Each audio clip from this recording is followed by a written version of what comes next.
Hello, friends. Let's discuss today's set of questions on current affairs.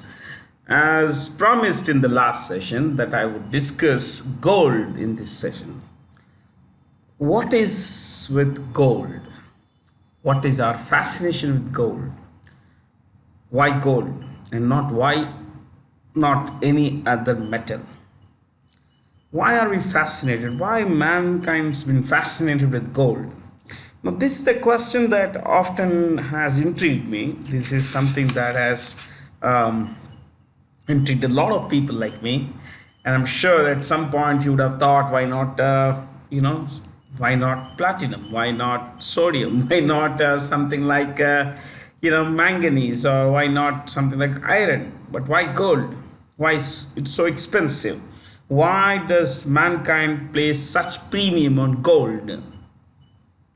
I'm going to discuss this. I'm going to talk about first, to begin with, I'm going to talk about its, occurrence and everything. Then we're going to discuss about how much gold's in the world. And in the end, we'll look at, we'll eliminate certain likely contenders that could be substitute for gold. Okay. And why they could be ruled out, how they could be ruled out. Fair. So I'm sure that after this 10-15 minute talk on gold, you will be a little more well informed than you know you otherwise would be. I'm not saying you are misinformed or uninformed. It's just that our understanding of a few things is quite limited. Yeah, our elders say gold's a pretty good hedge against inflation. We need to buy gold. We need to see gold's associated with a lot of things. Excellence, you are given a gold medal. If you top certain exam, you're given a gold medal. If you top some sporting event, you get a gold medal. You understand that. So what's this entire thing about gold? Let me take you to some chemical stuff. Gold, the word gold comes from the word aurum. Okay. Aurum means gold in Latin. Gold in Latin. And thus the atomic symbol, AU, and the atomic number is 79. 79. Where does gold occur? How does it occur? It occurs in what is called free form. It occurs in free form, typically in the form of grains, tiny grains, or sometimes all grains clump together to form a nugget. To form a nugget, and these nuggets or grains could be found on in soil, soil on the banks of rivers. Sometimes in rocks that have solidified over a long period of time.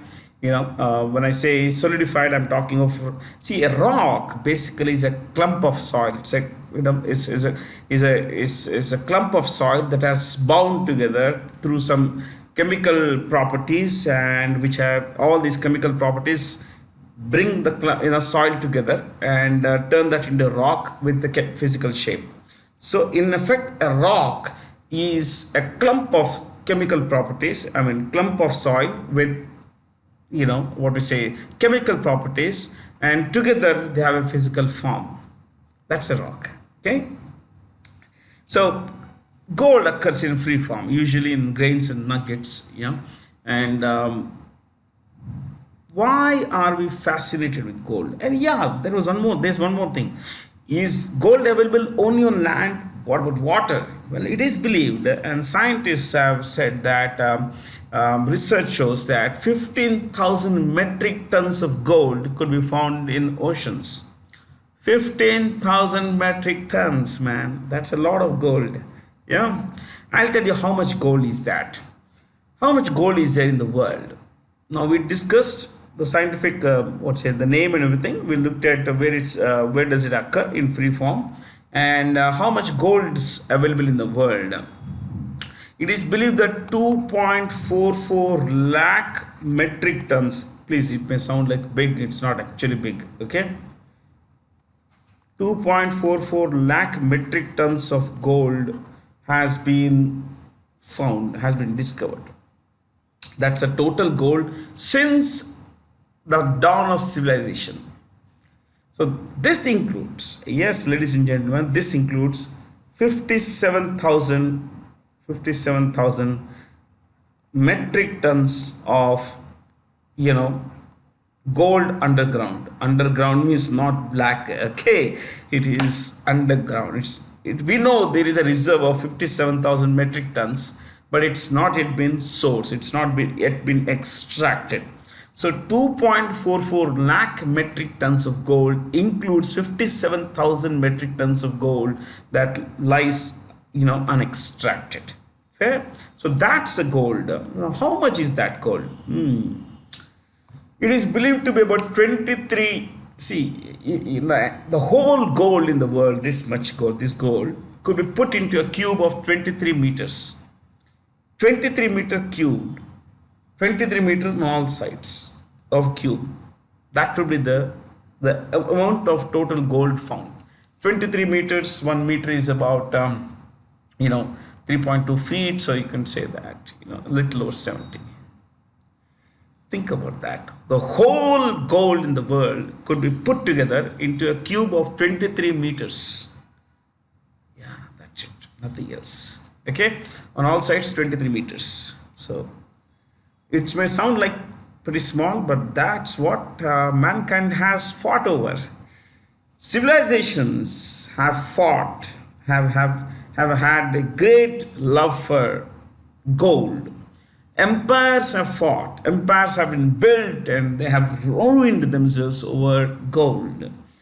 Monarchs have fought over gold, families have clashed over gold, brothers have fought, sisters have fought, friends have fought over gold. It will sound like a little bit dramatic, but you know how it is. Gold is one of the major reasons for animosity between competing claims. I mean, rivals who have these claims over gold, ownership of gold. So that's the total gold, my friends. 23 meters in a cube, all sides.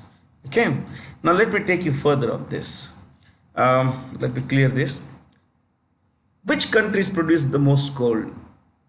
Okay, and the most gold could be found in China. Yes. 3 countries produce most gold. So I've spent a lot of time learning about gold. So I'm sharing a bit of it with you guys. Okay. Strictly, we always discuss, current affairs, but this is a subject that would help you understand the way the world goes. Why do countries pile up reserves of gold? Like, for example, Russia has piled up gold for the last 4 years. Why now? Why? Because of Ukraine. Yeah. And they, it always knew that, yes, there could be sanctions, our economy could go down. So gold is a great hedge against problems. The top 3 producers of gold would be China. It produces 11.7% of the gold. Rank 2, what is that rank 2? Australia. I think I should have written it here. Never mind. It's 9.9, so almost 10%. These are 2020 figures, my friends. Latest available data. And the third one is Russia. 9.7%. 9.3%. 9.3%. So that's the idea. Together, 18 is that, about 33, 1/3 of the world's gold is produced in top 3 countries. India does not rank in the top 20. Top 20. We don't rank in the top 20. Notwithstanding the films Kolar Goldfields, KGF, we don't stand a chance in the top 20. Okay. So, ladies and gentlemen, what's our fascination with gold? To understand our fascination with gold, we need to look at the cultural understanding of gold. Gold historically has been seen as a great store of value. Look, store of value is like, something is valuable because we believe it is valuable. Please know that.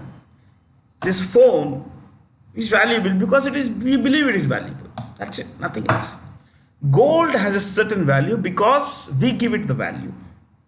It may sound like what is this nonsensical idea? It is, that's how currency works. Okay. Now, why do we think like, why do we have, say, let's say this 20 rupee note? How do we say it's a 20 rupee note? We say it's a 20 rupee note because it has a face value of 20 rupees. What's the face value? On the face of it, it's written 20 rupees. Here there is a promise. Here it's a promise. The promise is like, I promise to pay the bearer the sum of 20 rupees. The governor of RBI says that. Means whoever carries it carries a value of 20 rupees is what it says. Okay. Now, because this has been given a value of 20, we believe it's 20. Understand that? If it were given a value of, let's say, 200, the same colors, we would have believed it's 200 rupees. Because it's a perceived value. We believe it to be to have this value. Now, let's look at certain other elements. Gold is an element. Yeah, metal. See, the best way to look at is some of the stuff in the periodic table. Yes, we go back to school. Okay, periodic table. And I would like all of you to share your feedback. You could send your mail to info@timeforeducation.com. You could always tell us as to how this session went, because I'll be, if you don't like this kind of session, never mind. If you think that I've been wasting time talking about gold and our fascination with gold, you please put in your feedback without hesitation. We'll try to avoid this kind of session. Okay, that's my job. I'm a teacher. I'll make sure that I do not discuss something like this. But if you have something like, some national event, international event, you would want me to discuss that in threadbare detail, you put in your feedback, you share your feedback, we will make sure that we'll bring that in.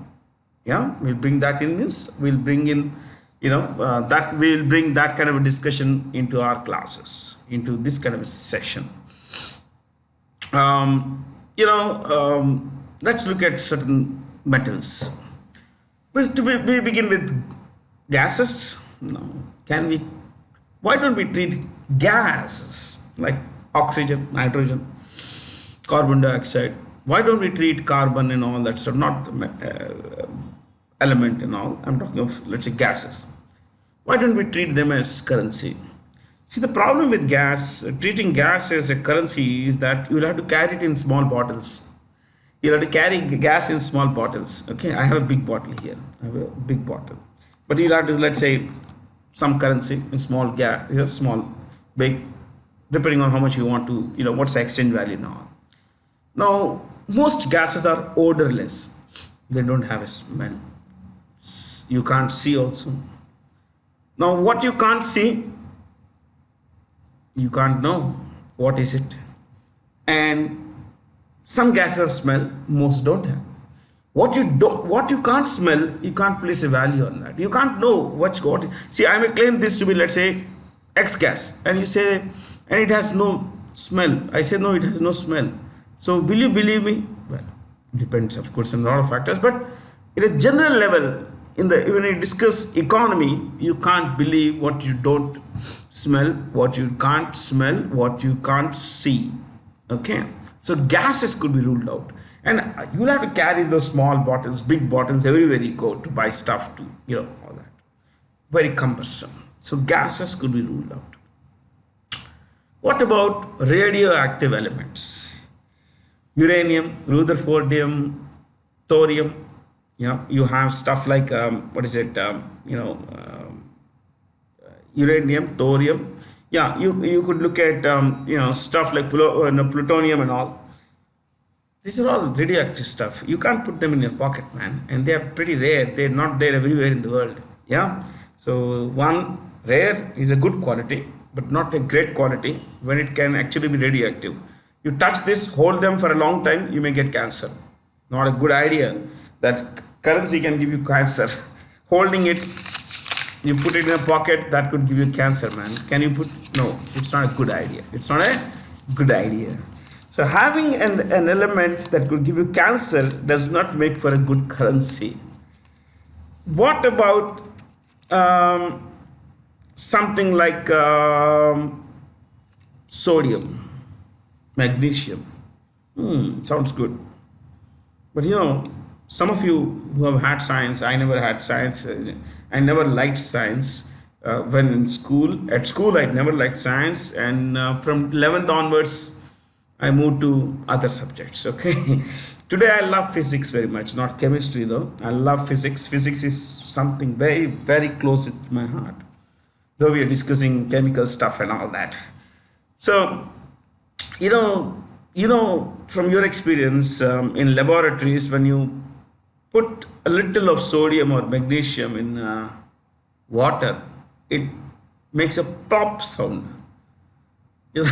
It's an exploding thing. And any kind of a thing that you want to use as a currency shouldn't be seen as exploding, no? It doesn't make sense. Does it make sense? No. So you really can't use it as currency. You put it in water, let's say you have a lot of sodium, some stuff in your pocket and everything, and accidentally you come in touch with water, you come into contact with water, then it will pop. It will pop in your pockets. It's not a great idea. Okay. Now, what about stuff like rare earths, osmium, rhodium? These are rare earths, very rare, very, very rare. Yeah. And that would be very tough to also actually. And only few countries have them. They are available in minute quantities. So something that is in minute quantity couldn't be used as currency. Yeah. And some of them have very high extraction points and everything. So it's very difficult scientifically. And we are talking of thousands of years back when people had no understanding what osmium was. Please know that. Okay. So why this gold? When did it start? Well, it started since the dawn of civilization. Okay. When we began to understand that we needed something that's a little more solid than just gas. So what about iron? Oh, iron is a good thing to have as proper currency. See, iron is it's shines nice, no? Anything that shines like gold shines, and that's what makes gold interesting actually, that it shines. But the problem with the iron is it rusts. When it has exposure to air and all, it rusts. Exposure to air, to water, it rusts, corrodes, and that's not a great quality. Plus, it's very heavy. Iron is very heavy. You can't carry iron in your pockets, nah? Think about it. You'll have to carry a lot of iron to go around. Yeah, when you're going around to make purchases, you'll have to carry a lot of iron. And the problem is that it could rust. And what can rust does not make for good currency. Does not make for good currency. You must have observed that when your note gets torn, fatgaya, let's say, torn, a lot of people would refuse to accept it because it does not make sense for them to accept it. That's how they look at it. It does not make sense. It's just the idea that if I take it from this guy, what if the other person does not take it from me? You take it from me. I am Bharat. You take it from me.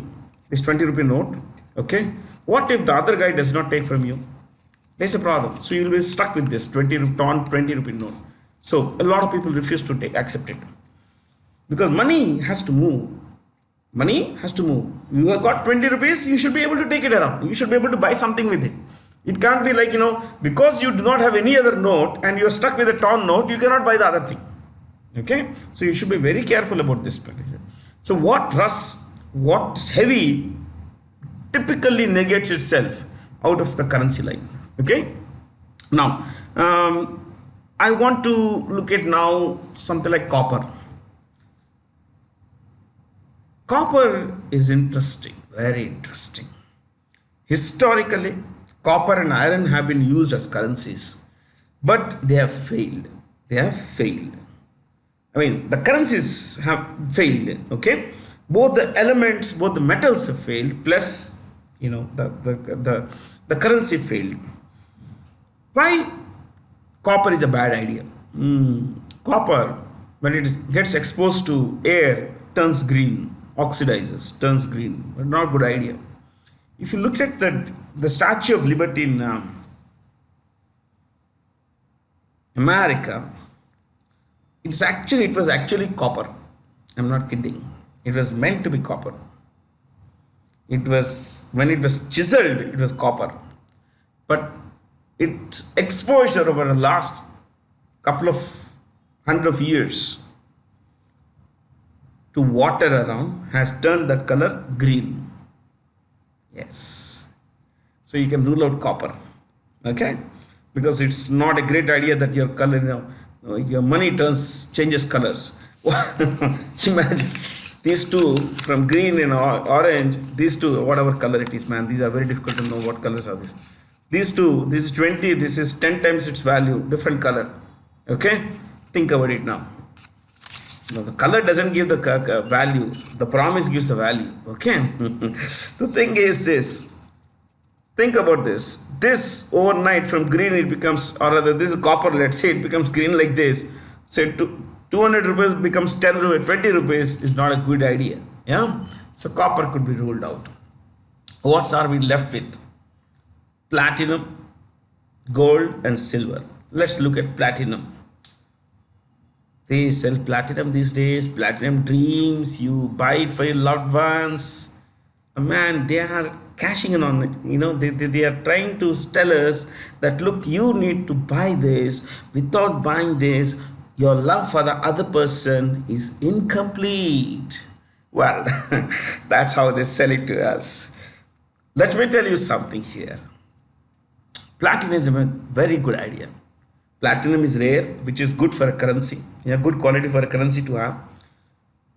The problem with platinum is that it has a very high melting point, an extremely high melting point. It's about 1768 degrees Celsius. Yes, around 1800 degrees Celsius. And the common man, the common woman did not have that kind of technology, that kind of sophistication, hundreds of years back to extract platinum and of course treat it that way as a currency. 1800 degrees Celsius is it requires a sophisticated understanding of metals and basic sciences. Not done. So because it has a very high melting point, platinum could be ruled out. What are we left with? Silver and gold. What about silver? Silver is very good, pretty good. Two commodities make for bullion, Bullion. Bullion. Bullion is, one is silver, the other is gold. Okay. Silver is typically the runner-up in most things. Okay. Like the person who does not win, who does not finish first, gets silver. In the second place, gets silver. So silver is second. Why? Because silver gets tarnished. Kala pad jata. It becomes black. It has, over a long period of time, exposure to what is called, coming in touch with sulfur in the air. There's sulfur in the air. So when silver gets exposed to sulfur in the air, it tarnishes. It loses that silvery thing and turns black. So if you have anklets or some kind of silver jewelry and it's turned black, it's because of its exposure to sulfur in the air. Okay. So what are we left with? Gold. Why gold? Again, why gold? Ladies and gentlemen, because gold is chemically uninteresting. This is what I read a few years back. Gold is chemically uninteresting. 5,000 years back, someone chiseled a statue of gold. It still would remain like gold. Okay? I'll tell you what does it mean. This phone, this gold, if it drops from here, this gold, if let's say this is phone, but let's make it gold. It drops from here, it still will remain gold. But if this phone drops from here, it will not remain a phone. So the idea is this. Gold does not change chemically. It does not change chemically. Exposure to any elements, sulfur, nitrogen, whatever you expose it to, it does not change. Its basic form, basic properties. It is what is called relatively inert, INERT, inert. It does not change. Okay. At the same time, you need to understand that gold is the only metal which is golden. Gold is the only metal that is gold. Every other metal, you take every other metal, silver, every other metal, you look at iron also, long period of time it turns silvery. It turns silvery. But say tin turns silvery. Over hundreds of years it turns silvery, but gold remains gold because it's that color, golden color. Ladies and gentlemen, our fascination with gold stems from the fact that it does not change its chemical properties. Okay? That's the most important thing you should know here. It's a noble thing. It's a noble thing. Historically, because it is chemically interesting, it's been called, it's the most important reason. Because it is chemically interesting, let me repeat, it is the most sought after element. It does not change its basic colors. Okay, it does not change color.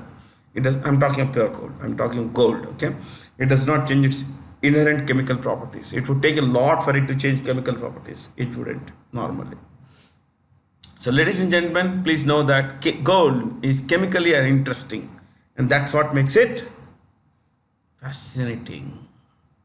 Okay, so if you are, see, the best things in life, in history, in things around have been used, have been described with the help, with the adjective like golden, with words like golden years of your life. What are the golden years of life? The best years of your life.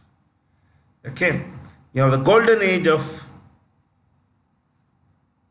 golden age of our civilization, golden age of, let's say, Telugu culture, the Vijayanagara Empire. You understand that? The golden denotes the most significant, the best years of things. Okay, so I'm not much into gold, but I can tell you this is a story of gold. So I eliminated everything around it, and I just built a story around gold. I hope you like this talk. We spent close to 25 minutes on this. Let me know how it went. If you liked it, if you didn't like it, there could be a lot more than this, but there is always a lot more than this.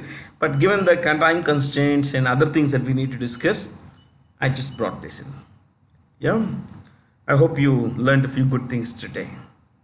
Let's go to our regular stuff, my friends. Ladies and gentlemen, let me discuss current affairs with you. Which space agency will launch the first uncrewed flight of Artemis 1 moon mission on 29th August 2022? This has been cancelled. It's now due for on 3rd September. But 3rd September they've said this is not the first cancellation. This was first planned in 2003. Yeah. The idea came in 2003, and 2006 is when they planned, and since then it has been planned in the planning stages, and then a lot of cancellations have happened, a lot of delays have happened, and finally they say that we are ready to go to the moon, and then they say we are not ready. So from 29th August to 3rd September, let's see how it works out. Yeah, on Saturday this should go up. There's always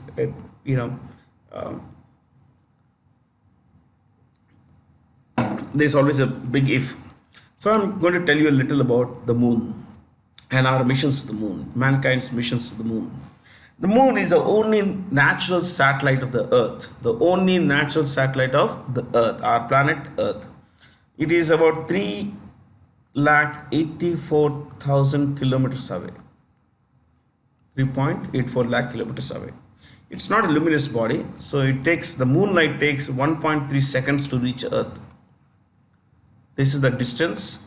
This is the moonlight. The time taken by moonlight to reach the Earth. Now you will wonder, I just mentioned, Bharat just mentioned it's not a luminous body. Then why is it talking about moonlight reaching? Where is moonlight? Well, ladies and gentlemen, moonlight is reflected sunlight. Sun's rays fall on the moon, and from there they get reflected to Earth. Okay? Remember, moonlight is reflected sunlight.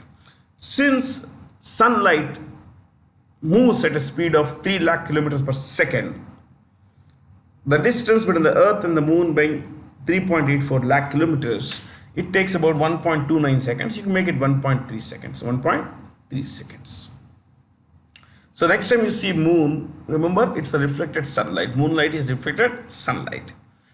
Now, when was the first time that we sent any man-made object around the moon? You could write this stuff. This could come in the exams tomorrow. You never know what they might ask you. Yeah, right. First human-made object to touch the moon, was Luna 2 in brackets USSR. You know USSR is the Union of Soviet Socialist Republics. The Union of Soviet Socialist Republics in 1959. 1959. Next. Six moon landings. 6 moon landing missions. Dash.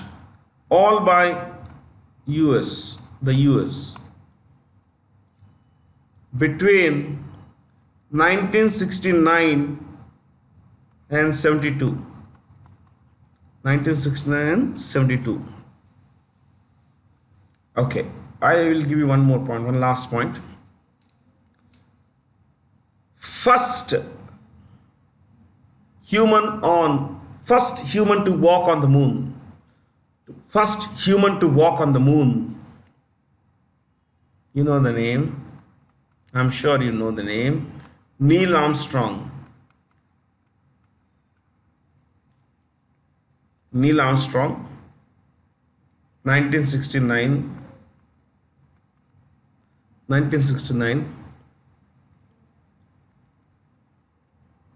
Yeah, 1969. Next point.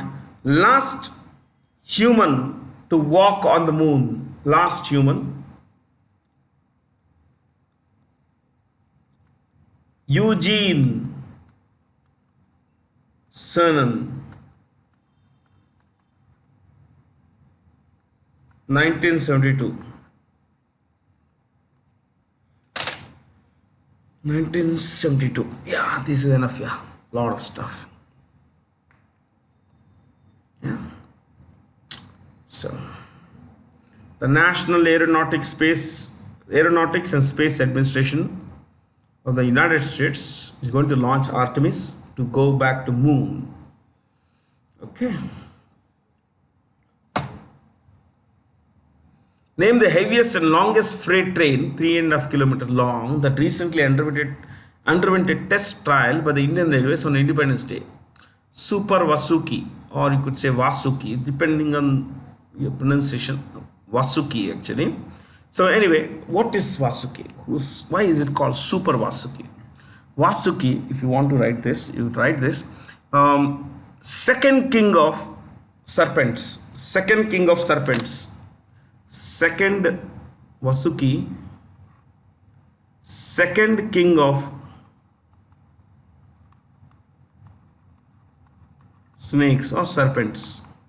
Serpent means snake. Okay. Next one, you just drag arrows. This is how I write actually. Bhagwan Shiva's snake. He's always around. Bhagwan Shiva's neck. Bhagwan Shiva's neck. Or Bhagwan Shiva's snake.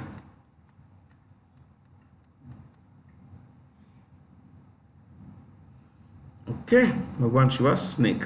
Next. So this is also the snake that was used in to churn the ocean, to what is called Amrit Manthan. Yes, this was used. The snake was used by both Rakshasas or Asuras and Devas. They piled it around, basically, rolled it around Mount Mandara and churned the ocean. That's when the Amrit came out. First the Vish, then the Amrit. So Bhagwan Shiva's snake. And who's the first king then? Right. First king. First king. First king. First king. Adisesha. Adisesha. Yeah. Bhagwan Vishnu's snake. Bhagwan Vishnu's snake. Vishnu is Narayan. Bhagwan Vishnu's snake. It's also called mount. There is a particular word called mount. Mount of Bhagwan Vishnu. These are two snakes, brothers. Adisesha, Vasuki. Third is a sister. They have a sister named Manasa. Manasa is the sister of Adisesha and Vasuki. Okay. It's just fun to learn things. How big, by the way, how big was this? How long was this train? It had 295 wagons, dabbas. Okay, 295 wagons, 6 locos, 6 engines, and about 3.5 kilometer long. 3.5 kilometer long. It carried 26,000 tons of stuff. 26,000 tons of coal, 6 locos, engines, and about 295 wagons. Yeah, that's a long. 3.5 kilometer long train is a long, super long train. Yeah. Chalo. See, I'll always tell you things that are related things, like we discussed why it's called Vasuki. This is what most journals, most sources, other sources won't give you. So my idea is to give you stuff that you won't find elsewhere. Okay. India's first indigenously developed hydrogen fuel cell bus was recently unveiled in Pune. Now this cell basically it uses water, and it's environment friendly, it's economically efficient, and this is just a trial run. And please know that when I say trial run, I'm talking of local thing. Okay. It's a kind of pilot project. They're doing this in Pune, and if successful, it could be, it would be used elsewhere in the country. See, there is a choice like Allahabad. I don't know, since I don't make the questions, but I can tell you one thing, ladies and gentlemen, you should always use Prayagraj for this. Prayagraj, the name has been changed. When Bombay became Mumbai, Mysore became Mysuru. Mysore became Mysuru. Bangalore became Bengaluru. Similarly, you have Allahabad becoming Prayagraj. Okay. This is India's cleanest city. Cleanest city. Okay. In Pune, you would find the National Institute of Virology. National Institute of Virology. Cuttack and Bhubaneswar, the capital of Odisha, are twin cities. Bhubaneswar didn't exist except as a small village. It didn't exist till about 1946. It was created, planned, created as a separate city. It's a planned city. Bhubaneswar is a planned city. Together, Cuttack and Bhubaneswar are called twin cities. Celebrated singer Nayara Noor passed away recently after a brief illness. She was from Pakistan. She was called the Bulbul of Pakistan. Okay? We'll not discuss her name, but I'm going to discuss the name of another Pakistani singer, Nazia Hassan. And those of you who have not heard of her, I'll tell you, Nazia Hassan was a joy of life. I mean, she sang beautifully. She sang this great song called Aap Jaisa Koi Meri Zindagi Mein Aa Jaye from Kurbani. Aap Jaisa Koi Meri Zindagi Mein. Yeah, was sung by Nazia Hassan. And I think she was barely 15 something at that time. She received the Filmfare Award for Best Singer, Best Playback Singer. She was 15 years old. And she, till date, remains the youngest recipient of the Filmfare, Best Female Playback Singer Award. 15 years old. She also sang after this session. Please watch her YouTube video, Boom Boom. There's a song called Boom Boom. Oh man, terrific, beautiful song. She sings, it's a concert kind of thing, and it's a disco kind of thing. And she was the disco queen of Pakistan. Okay. Boom Boom. Oh, beautiful song. Listen. You will thoroughly enjoy it. Yeah. Just as the folks in the 80s enjoyed, you will enjoy it today also. And unfortunately, she died at the age of 35. She died pretty young. Yeah. She died of lung cancer. Nazia Hassan, the great Pakistani singer, died of lung cancer at the age of just 35. Yeah. And today, after this session, you listen to two songs. If you are familiar with Aap Jaisa Koi Meri Zindagi Mein from Kurbani, cool. Go to this Boom Boom thing. Yeah. In a first, which state government is planning to build an education township in the state? This is a planning stage thing. Uttar Pradesh is looking at this. Okay, Uttar Pradesh is doing a lot of things. Like they have appointed a consultancy agency to chalk up a plan to turn Uttar Pradesh into a $1 trillion economy. $1 trillion economy. So Uttar Pradesh is looking at making pretty big changes. And the CM of the state is Yogi Adityanath, and this is India's most populous state. Most populous state. If Uttar Pradesh, with its population as of today of 21 crores, a little over 21 crores, if Uttar Pradesh were a separate country, it would be the 6th most populous country in the world. Ladies and gentlemen, 6th. 1. China, 2. India, 3. US, 4. Indonesia, 5. Pakistan, 22.5 crore. Uttar Pradesh would have been when I say we're talking of comparative thing. It's not Uttar Pradesh is a separate country, but if it were a separate country, its population would have put it in the top 6 in the world, in the 6th place. But you should know its area is about 2.4 lakh square kilometers, which makes it pretty small. Pretty small. Yeah.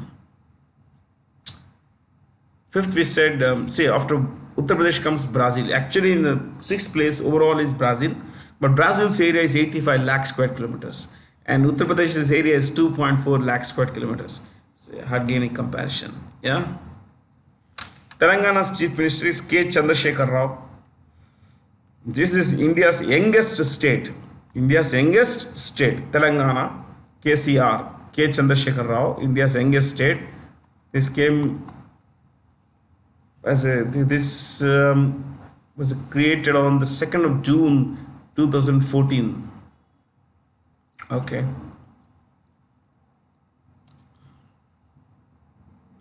The first indigenously developed RT-PCR kit for testing monkeypox disease has been launched in India.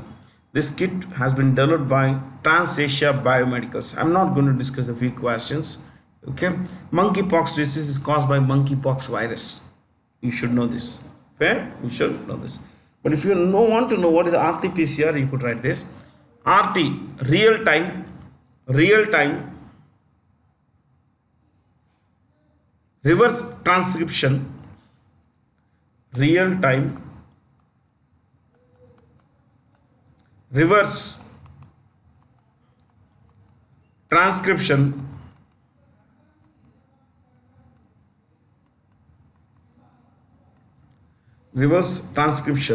dash polymerase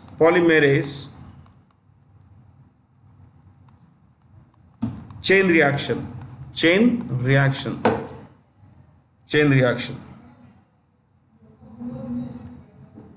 Okay, chain reaction. So fair, I think that should be fine. Yeah.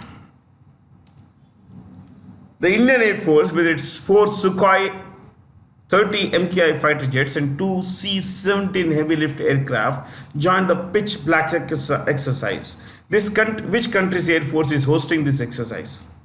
Australia.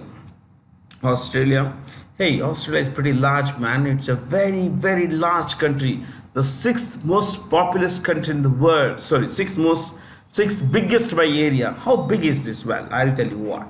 76 lakh square kilometers. 76 lakh square kilometers. Its population is 2.6 crore. Some say 2.5. That would hardly make a difference, nah? Yeah. 76 lakh square kilometers, 2.6 crore. And one more thing you should know is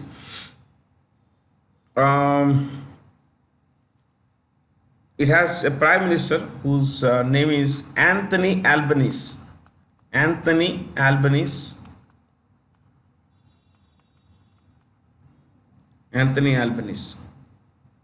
Okay, so let's discuss some exercises. India and China had this military exercise named Hand in Hand. Now they were not doing it. With US, we hold 2 exercises: Vajra Prahar, lightning strike, and Yudh Abhyas.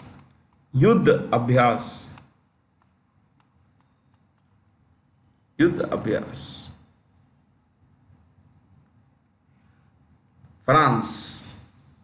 We have this Indian Navy has an exercise called Varuna. Indian Navy has an exercise, military exercise with the French Navy called Varuna. Australia, we mentioned Pitch Black there. Indonesia, Samudra Shakti. No, I'm so sorry. Garuda Shakti.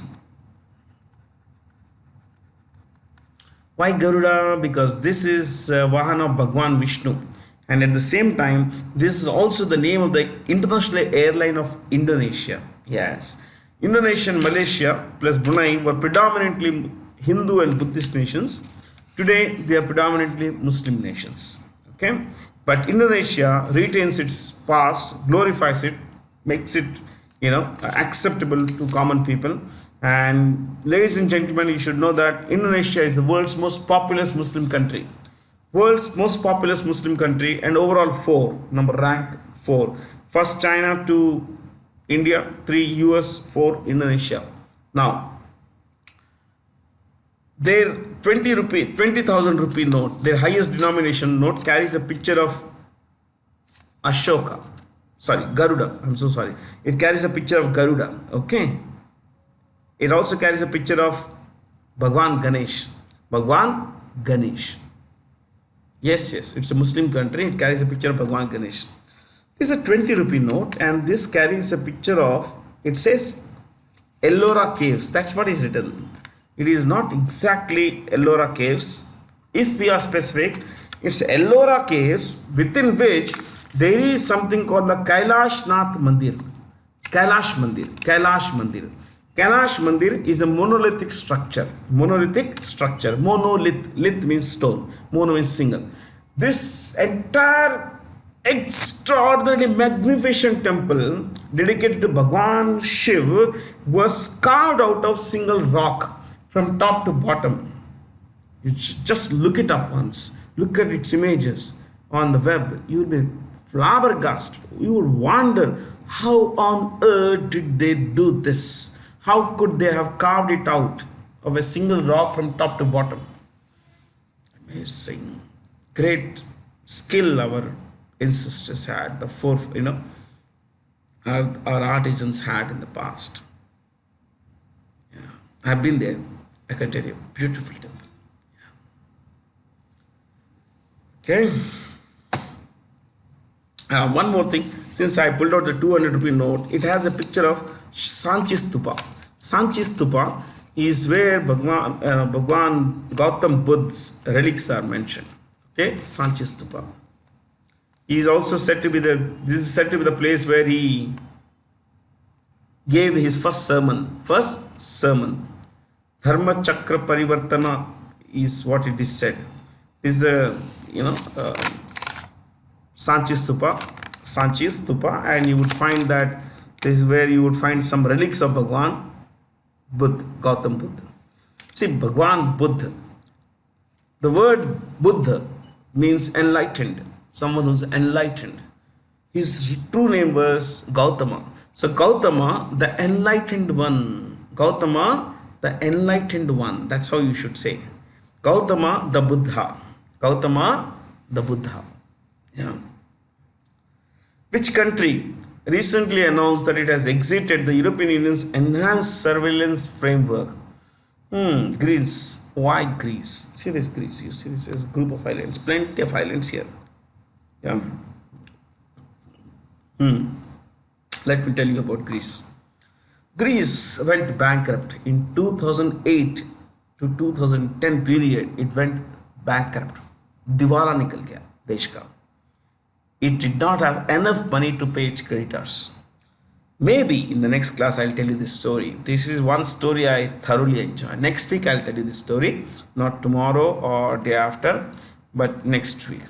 If I get some feedback, the story on gold was value add, I'll tell you. I'm very clear about these things. So they borrowed a lot of money, but because they could not repay the loans, they had to borrow money to repay the loans. So between 2010 and 2015, they borrowed 260 billion euros.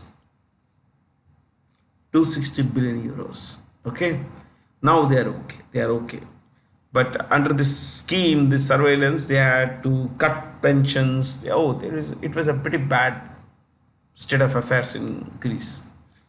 How bad was it? Well, at one point, youth unemployment is youth is up to age 29 in economics. Youth unemployment was at one point 58%. So 58% of all people under the age of 29 in the labor force were unemployed. Today it is 27.2%. 27% of young people in Greece are unemployed. Total unemployment rate in Greece is 12%. Youth unemployment is on the higher side. So why they ran up debt, why they could not pay and everything would be subject of another class. Okay, just to give you some idea, let's look at only the capitals. Often we have been discussing leaders and all that. Greece, the prime minister is a guy called Mitsotakis Kyriakos or Kyriakos Mitsotakis. Don't worry, just write Athens. It's mentioned here, man. Athens. This is Cyprus or Cyprus, people call it. This is the name, and this is the country. You can see it here. Okay, and remember, it's probably the only country whose flag, whose map, a geographical map appears. Country's picture appears on the map. The picture, the Cypriot flag, the people of Cyprus are called Cypriots. Okay, the Cypriot flag carries a picture of Cyprus, a map of Cyprus. Okay, and the capital is Nicosia. Nicosia. Spain, as you know, is Madrid. Poland, Warsaw. This is Bratislava. This is Germany. You have Poland. You see this color here? This slow kind, some kind of green. That's Poland. Okay. See the city of Istanbul here. Just behind this black dot is a narrow channel of water. Is a narrow channel of water. A narrow channel of water that separates two land bodies is called strait. A narrow channel of water that separates two land bodies is called a strait. Okay, S-T-R-A-I-T, strait. So between India and Sri Lanka we have Pak Strait, P-A-L-K, Pak Strait. So this strait that separates European Turkey, this is European Turkey, from Asian Turkey is called Bosporus. Bosporus. The Strait of Bosporus or the Bosporus Strait. Bosporus Strait. Okay? Yeah.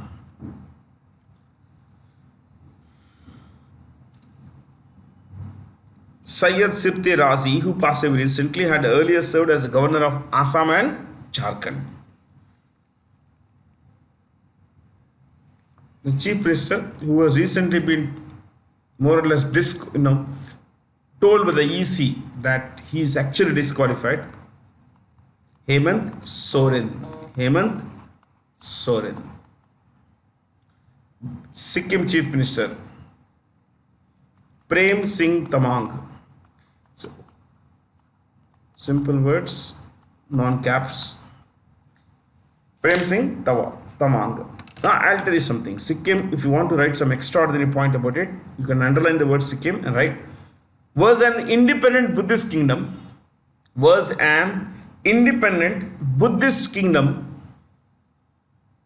till its merger with India in 1975. Was an independent Buddhist kingdom till its merger with India in 1975. So Sikkim was not a part of India till 1975. Other states we know the CMs, no? Sure. Yeah, Uttarakhand we could write. Uttarakhand, Pushkar Singh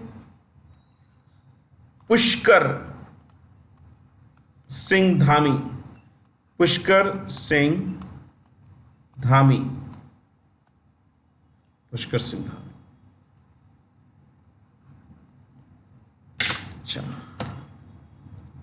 The 17th Pravasi Bharatiya Divas 2023 will be held in Indore. When is it held? It's always held in January. Why January? Of course, keep the COVID stuff out. Okay. See, Pravasi Bharatiya Divas is typically observed on celebrated on 9th January. 9th January. Now, why 9th January? Because on this day, in 1915, Mahatma Gandhi came back to India from South Africa.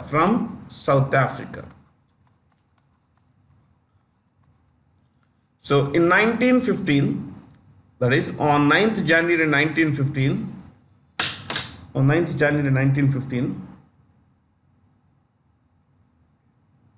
Mahatma Gandhi came back to India from South Africa.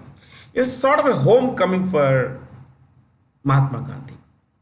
So this day is observed to celebrate the presence of Indians all over the world. Pravasi, non-resident. See, there are two kinds of Indians who live abroad. One is the NRI, the non-resident Indian. And the second one is PIO, a person of Indian origin. A person of Indian origin. The person of Indian origin. So who is a person of Indian origin? Someone who was born abroad, is a resident abroad, is a citizen abroad, but whose forefathers were born in India. Let me repeat. A person of Indian origin is one who was born abroad, is a citizen abroad, citizen of a foreign country, but whose forefathers were born in India. Now, a non-resident Indian, NRI, is one who was born in India, is a citizen of India, but resides abroad. Resides abroad. So, non-resident Indian. Basically, Indian, but resident abroad. Non-resident.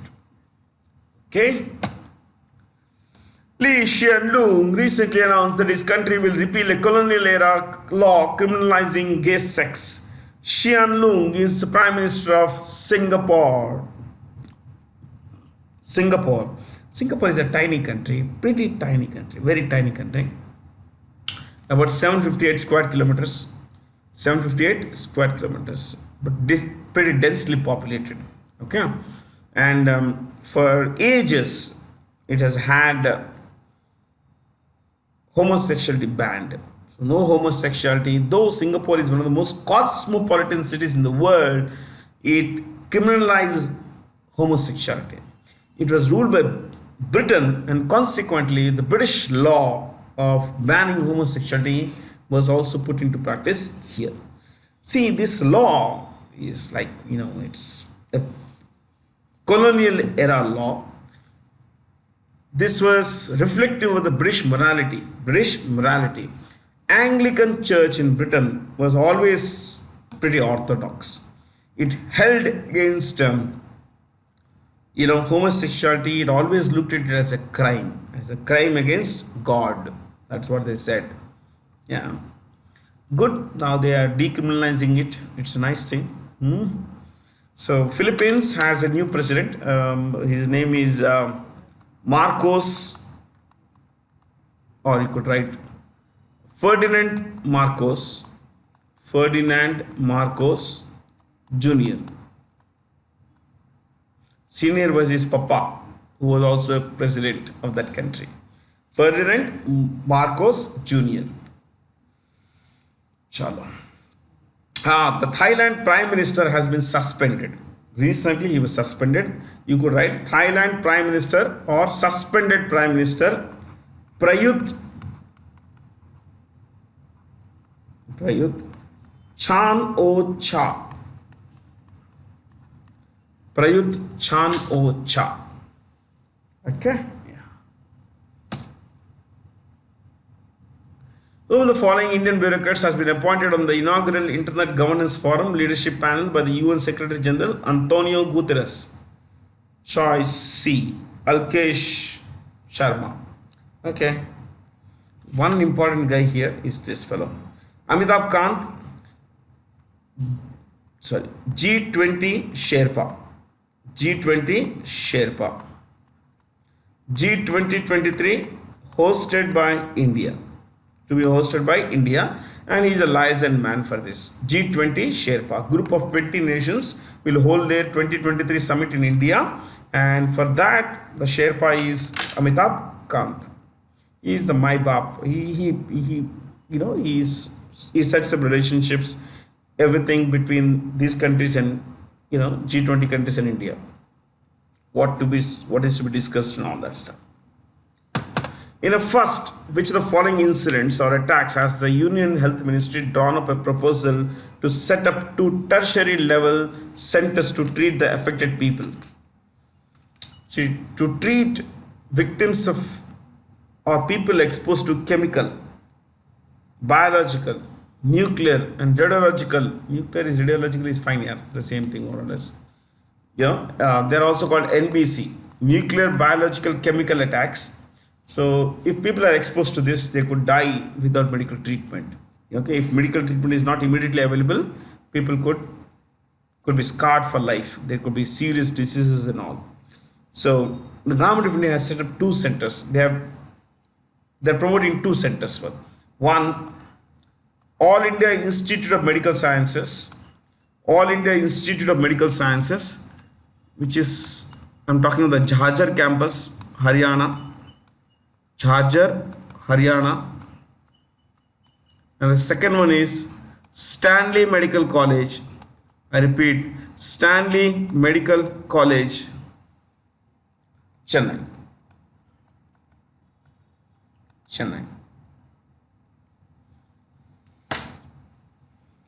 Okay. Next. Which two nations recently began their largest joint military drill named the Ulchi Freedom Shield? Partners South Korea and United States. So after the end of the Korean War in 1953, America kept about 25,000 troops in that part. They're still there. Yeah, some of them are still there. So there's hardly anything to discuss here. In the previous session, we discussed South Korea, and yeah, North Korea. The capital is Pyongyang, and the president, not the president, the leader is Kim Jong Un. Kim Jong Un. Okay.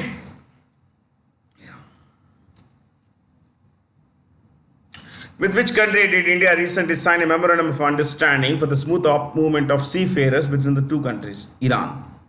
India and Iran have a pretty good understanding when it comes to certain things. And India has built the Chabahar port in Iran. Chabahar port in Iran. India has built Chabahar port in Iran. Okay, Chabahar port.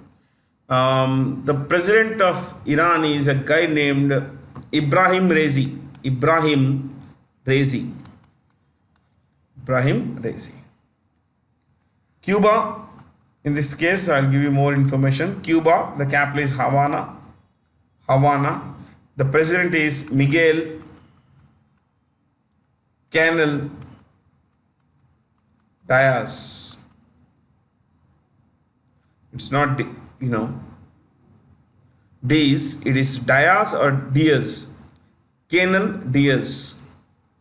That's the president, and the currency is peso.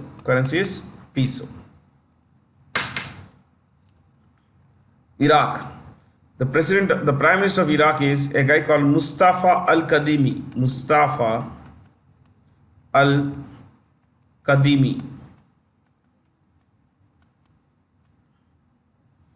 Oh, Greece has come again. So chalo is baar likh lete hain. Greece's prime minister is Kyriakos Mitsotakis.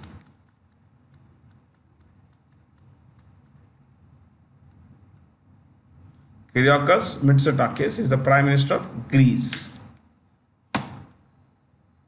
India recently nominated the dance form of Garba to be inscribed on the UNESCO's Intangible Cultural Heritage List. Garba is a Gujarati dance. It's typically, performed, celebrated around the Navaratri time. Yeah, this time. It's a fabulous dance. There's hardly anything to discuss here. Rajasthani dance, you could say Ghumar, cultural, the folk dance and all that. Ghumar. This is, Bhangra? Yeah. Bengali Jatra. Haryanvi, I'm not very sure, but Kajri is one dance they perform here. Kajri, I think, Kajri. Not very sure about Haryanvi. With which country's economy has shrunk by a record 11% in 2020, the worst since 1709? It's an old question. So UK's economy shrank by about 11% in 2020, but that's okay. I mean, they grew by 27% in 2021, and this year they are likely to grow at 4.2%. They are not doing well. The UK is going to suffer a great deal in the days to come. And China, so will China. China has said that its growth will be 5.5%. I think it will be around 3% if they are lucky. It will be less than that if they are honest. They will come out with a number less than 3%. Okay, chalo. There's not to discuss here. If a bank returns a check without paying it, then the check has been dishonored. Simple question. Yeah, I issue a check, you go to the bank, yeah, try to encash it, but I don't have money in my account, so the check has been dishonored. I've issued it, so they will impose a penalty on me. Okay, and it spoils my credit score as well. A bank account is connected to which of the following cards? Debit card. So debit card is like carrying cash with you. It's always, you can save, you can spend only what you have. That's what debit card says. You can, sorry, eyes are burning. You can spend only, sorry guys, you can spend only what you have. So if you have money in your account, you don't need to carry bank account. You need to carry, you don't need to carry it around. You can always use a debit card. It's works like a credit card without the fact, with the simple understanding that you are spending what you already have in your bank account. Okay, yeah. Credit card, you don't need to own an account with the bank that issues it. See, I have an Amex card, American Express card, but I don't have any bank account with American Express. So this is a credit card is an unsecured loan. What is it? Unsecured loan. When I use a credit card, I don't put any security, but I'm using a bank's paisa to make purchase.